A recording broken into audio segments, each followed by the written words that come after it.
A Chinaman, Guangzi tells, went to sleep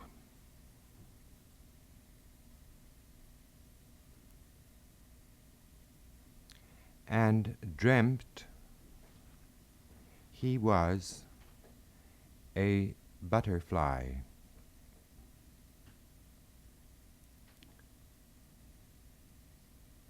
Later, when he awoke, he asked himself,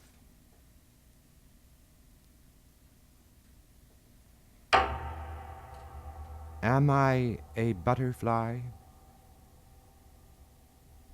dreaming that I am a man? An Eskimo lady who couldn't speak or understand a word of English was once offered free transportation to the United States plus $500, providing she would accompany a corpse that was being sent back to America for burial. She accepted. On her arrival, she looked about and noticed that people who went into the railroad station left the city and she never saw them again. Apparently, they traveled someplace else. She also noticed that before leaving, they went to the ticket window, said something to the salesman, and got a ticket. She stood in line, listened carefully to what the person in front of her said to the ticket salesman, repeated what that person said, and then traveled wherever he traveled. In this way, she moved about the country from one city to another. After some time, her money was running out, and she decided to settle down in the next city she came to find employment and to live there the rest of her life. But when she came to this decision, she was in a small town in Wisconsin from which no one that day was traveling. However, in the course of her travels, she had picked up a bit of English. So finally, she went to the ticket window and said to the man there, "Where would you go if you were going?" He named a small town in Ohio where she lives to this day. 4 years ago, I was talking with Hidekazu Yoshida. We were on the train from Donaueschingen to Köln. I mentioned the book by Herigel called Zen in the Art of Archery. The melodramatic climax of this book concerns an archer's hitting the bull's eye, though he did so in total darkness. Yoshida told me there was one thing the author failed to point out. That is, there lives in Japan at the present time a highly esteemed archer who has never yet been able to hit the bull's eye, even in broad daylight. The four mists of chaos, the north, the east, the west, and the south, went to visit Chaos himself. He treated them all very kindly, and when they were thinking of leaving, they consulted among themselves how they might repay his hospitality. Since they had noticed that he had no holes in his body, as they each had eyes, nose, mouth, ears, etc., they decided each day to provide him with an opening. At the end of 7 days, Guangzi tells, Chaos died. Now and then, I come across an article on that rock garden in Japan where there's just a space of sand and a few rocks in it. The author, no matter who he is, sets out either to suggest that the position of the rocks in the space follows some geometrical plan productive of the beauty one observes, or not satisfied with mere suggestion, he makes diagrams and detailed analyses. So when I met Ashihara, the Japanese music and dance critic, his first name is Erio, I told him that I thought those stones could have been anywhere in that space, that I doubted whether their relationship was a planned one, that the emptiness of the sand was such that it could support stones at any points in it. Ashihara had already given me a present, some table mats, but then he asked me to wait a moment while he went into his hotel. He came out and gave me the tie I am now wearing. After he heard this lecture, which I first gave in Brussels in the French pavilion, Karl-Heinz Stockhausen said, "You should have said, the tie I was wearing yesterday." An old rabbi in Poland, or someplace thereabouts, was walking in a thunderstorm from one village to another. His health was poor. He was blind, covered with sores. All the afflictions of Job were his.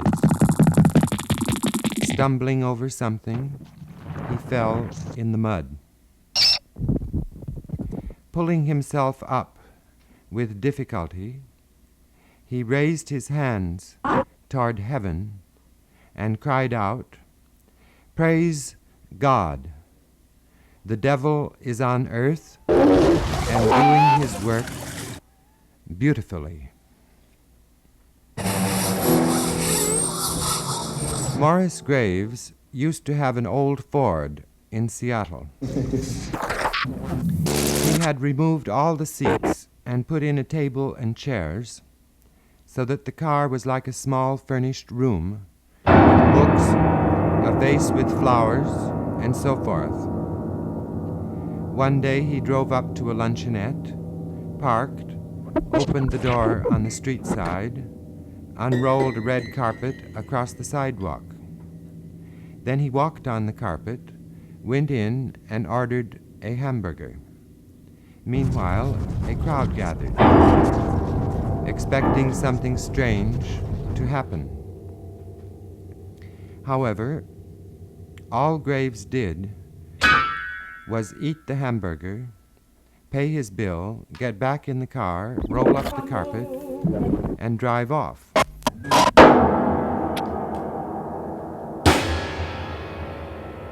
Once when I was a child in Los Angeles, I went downtown on the streetcar. It was such a hot day. When I got out of the streetcar, the tar on the pavement stuck to my feet. I was barefoot.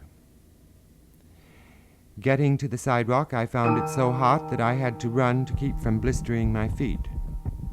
I went into a Five and Dime to get a root beer. When I came to the counter where it was sold from a large barrel and asked for some, a man standing on the counter high above me said, "Wait, I'm putting in the syrup and it'll be a few minutes." As he was putting in the last can, he missed and spilled the sticky syrup all over me. To make me feel better, he offered a free root beer. I said, "No, thank you." One spring morning, I knocked on Sonia Sekula's door. She lived across the hall. Presently, the door was opened, just a crack, and she said quickly, "I know you're very busy. I won't take a minute of your time."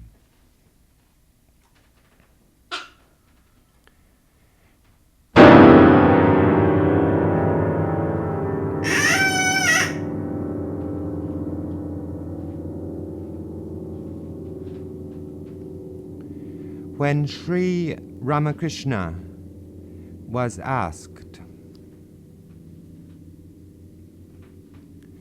"Why, if God is good, is there evil in the world?" he replied,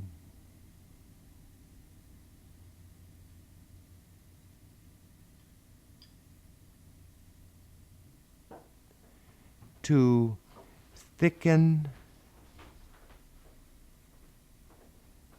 the plot. Before studying Zen, men are men and mountains are mountains. While studying Zen, things become confused. After studying Zen, men are men and mountains are mountains. After telling this, Dr. Suzuki was asked, "What is the difference between before and after?" He said, "No difference. Only the feet are a little bit off the ground." Just the other day, I went to the dentist. Over the radio, they said it was the hottest day of the year.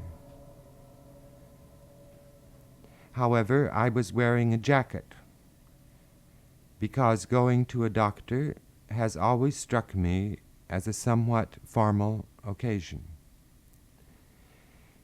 In the midst of his work, Dr. Heyman stopped and said, "Why don't you take your jacket off?"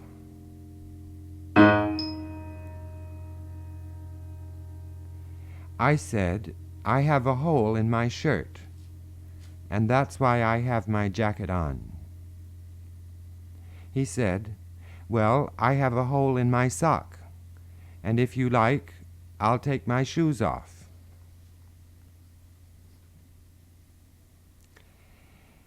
Generally speaking, suicide is considered a sin.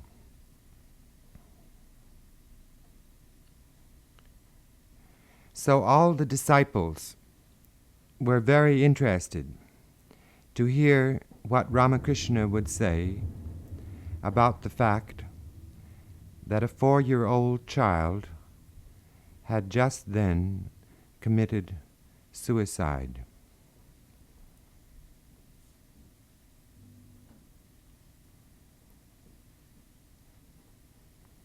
Ramakrishna said that the child had not sinned. He had simply corrected an error. He had been born by mistake. It was a Wednesday. I was in the 6th grade. I overheard Dad saying to Mother, "Get ready. We're going to New Zealand Saturday." I got ready. I read everything I could find in the school library about New Zealand. Saturday came. Nothing happened. The project was not even mentioned that day or any succeeding day. An Indian lady invited me to dinner and said Dr. Suzuki would be there. He was. Before dinner, I mentioned Gertrude Stein. Dr. Suzuki had never heard of her. I described aspects of her work which he said sounded very interesting. Stimulated, I mentioned James Joyce, whose name was also new to him. At dinner, he was unable to eat the curries that were offered, so a few uncooked vegetables and fruits were brought, which he enjoyed.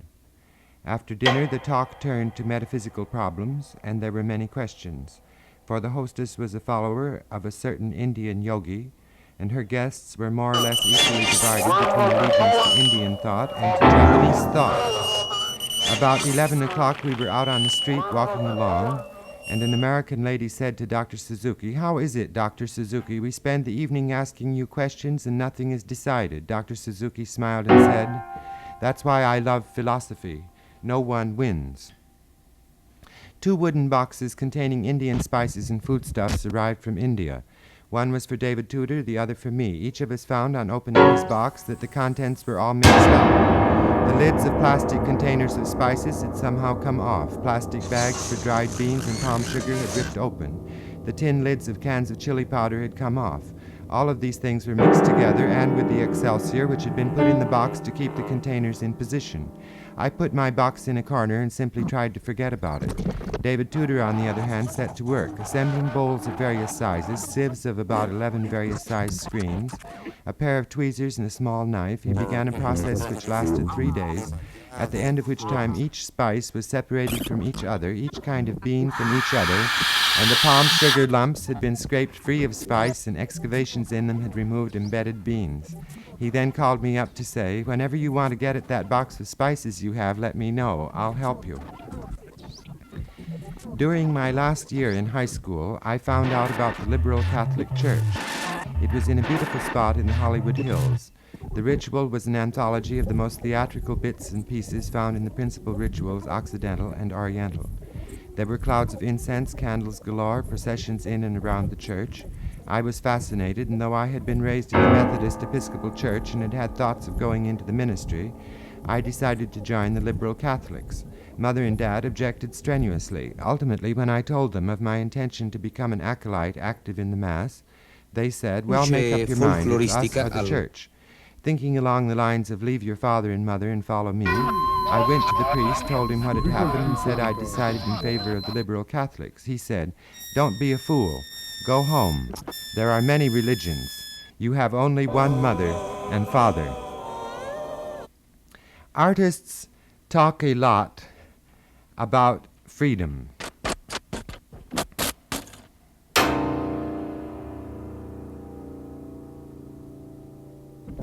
So, recalling the expression "free as a bird," Martin Feldman went to a park one day and spent some time watching our feathered friends.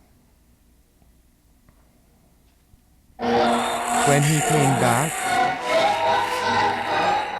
he said, "You know, they're not free. They're fighting over bits of food."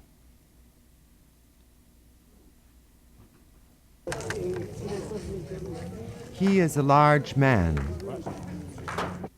and falls asleep easily.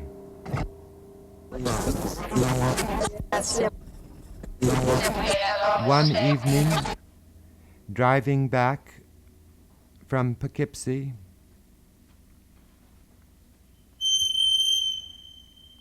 he awoke to say, "Now that everything's so easy,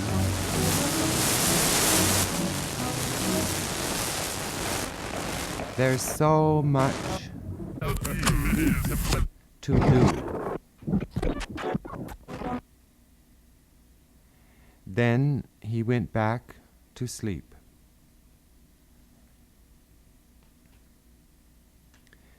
Once Bill de Kooning gave a lecture in Philadelphia.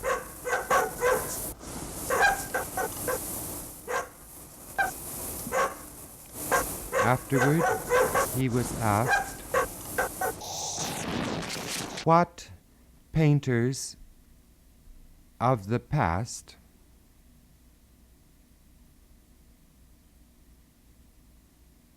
had influenced him the most.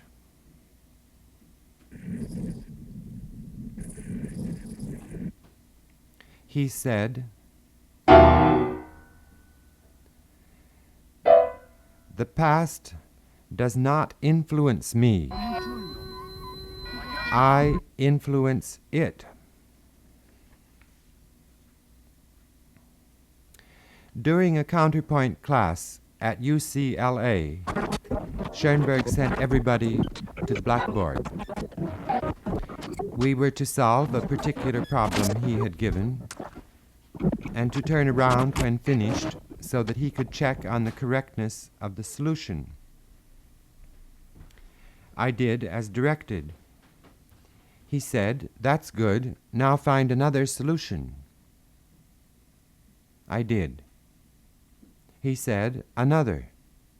Again I found one. Again he said, "Another," and so on. Finally I said, "There are no more solutions." He said, "What is the principle underlying all of the solutions?" On another occasion, Schoenberg asked a girl in the class to go to the piano and play the first movement of a Beethoven sonata, which was afterward to be analyzed. She said, "It is too difficult. I can't play it." Schoenberg said, "You're a pianist, aren't you?" She said, "Yes." He said, "Then go to the piano." She did. She had no sooner begun playing than he stopped her to say that she was not playing at the proper tempo. She said that if she played at the proper tempo, she would make mistakes. He said, "Play at the proper tempo and do not make mistakes." She began again, and he stopped her immediately to say that she was making mistakes. She then burst into tears, and between sobs explained that she had gone to the dentist earlier that day and that she'd had a tooth pulled out. He said, "Do you have to have a tooth pulled out in order to make mistakes?" In the poetry contest in China, by which the sixth patriarch of Zen Buddhism was chosen, there were two poems. One said, "The mind is like a mirror. It collects dust. The problem is to remove the dust." The other and winning poem was actually a reply to the first. It said, "Where is the mirror and where is the dust?" Some centuries later, in a Japanese monastery, there was a monk who was always taking baths. A younger monk came up to him and said, "Why, if there is no dust, are you always taking baths?" The older monk replied, "Just a dip, no why."